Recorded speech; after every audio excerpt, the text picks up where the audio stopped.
Jadi kalau kita ingin mendapatkan sifat ridha Allah, yang pertama jaga ibadah. Yang kedua jaga akhlak. Akhlak. Itu pembuktian ibadah itu pada akhlak. Kama arsalna fikum rasulan minkum yatlu alaikum ayatina wa yuzakkikum. Di benarnya ibadah antum itu akan terlihat pada akhlaknya. Ya. Salat itu apa? Pembuktiannya. Tanha 'anil fahsya wal munkar. Inna salata tanha 'anil fahsya wal munkar. Nah, fahsya wal munkar itu kalau bisa dihindari, ya, itu adalah akhlak. Perwujudannya. Jadi kalau kita sudah bisa menunjukkan itu, nanti ada pengaruh kepada jiwa, terbawa sampai dengan meninggal, disifatilah dengan amalan yang diridhai oleh Allah, dan kita pun akan ridha pada pemberian Allah saat ditampakkan di dalam sakaratul maut. Ya.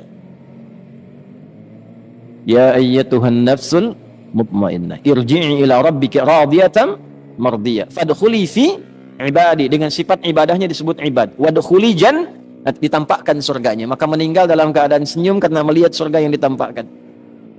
Sahabat sebelum meninggal sudah disifati radhiyallahu anhum wa radu an, lebih tinggi nilainya dengan radiyatan mardiyah. Nah, makanya kalau lebih tinggi di atas kita, maka sifat kita itu meneladani, doanya mengantarkan rahmat. Nah, itu bagian pertama radhiyallahu, ya. Jadi kalau ada yang laki-laki anhu, kalau perempuan anha, kalau banyak anhum. Ya, kalau bapak anak itu anhuma. Biasanya depannya kuncinya ibnu. Ya, an ibni Abbas, an ibni Umar radhiyallahu taala anhuma. Kalau huma bonusnya satu lagi.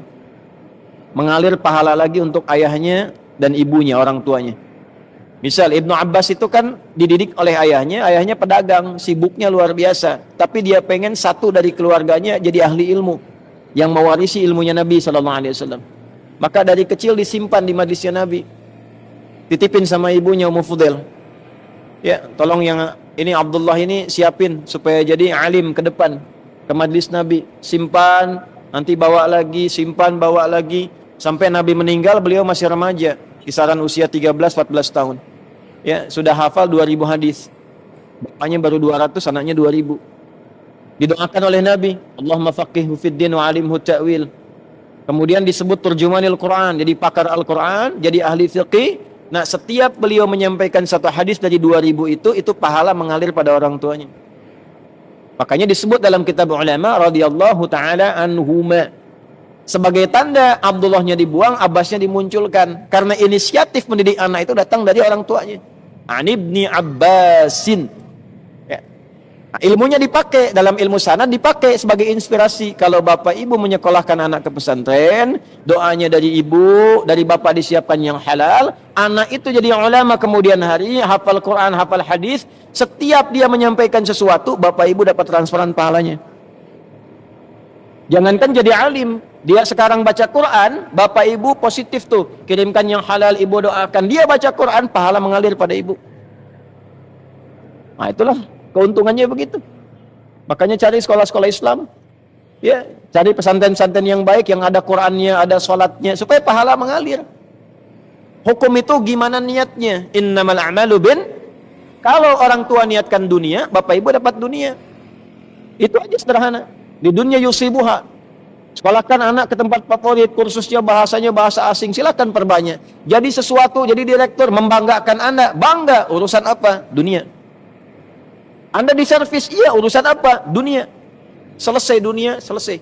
Akhirat bagaimana? Ya. Pilih dunia apa akhirat? Pilih dua-duanya. Doanya Rabbana atina fid dunya hasanah wa fil akhirati hasanah wa qina adzab. Nah, makanya cari pesantren yang bagus. Quran diajarkan, sholat diajarkan, kenal sunnah Nabi diikuti, sirah para sahabat diajarkan, tidak melupakan kebutuhan-kebutuhan duniawi, konteks yang paling kini.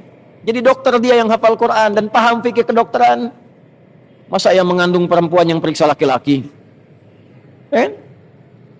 Paham dengan baik. Jadi arsitek yang hafal Quran, jadi pejabat yang hafal Quran. Ya, coba perbanyak ke depan tuh bupati yang hafal Quran, wali kota yang hafal Quran, ya sampai presiden ahli Quran ke atas. Kalau itu semua didapatkan berkah kita dan tahu ilmunya bagaimana cara menerapkan dalam kehidupan, itu pasti akan berkemajuan. Yaitu radhiyallahu taala anhu. Jadi kalau ngaji hadis kita kalaupun belum ke matan, ke sanad, kita dapat inspirasi itu. Nanti Anda pelajari, Anda profesinya apa? Ingin ikut sahabat, nggak harus semuanya. Antum pedagang, mau dapat radhiyallahu ta'ala anhu dalam dagangan, keluarkan. Utsman gimana dagangnya? Abdurrahman bin Auf gimana dagangnya? Talhah gimana dagangnya? Ya, yang bukan profesinya, ya sudah. Ya, cukup antum ikuti keteladanan ibadah kebaikannya, yang seprofesi ikuti tian kehidupannya. Antum pengen jadi pejabat, oh gimana Abu Bakar, gimana Omar? Antum pengen karir di militer misalnya, gimana Khalid bin Walid? Gimana Abu Ubaidah al-Jarrah? Antum pengen di ilmu, gimana sahabat Ali bin Abi Thalib karamallahu wajhah?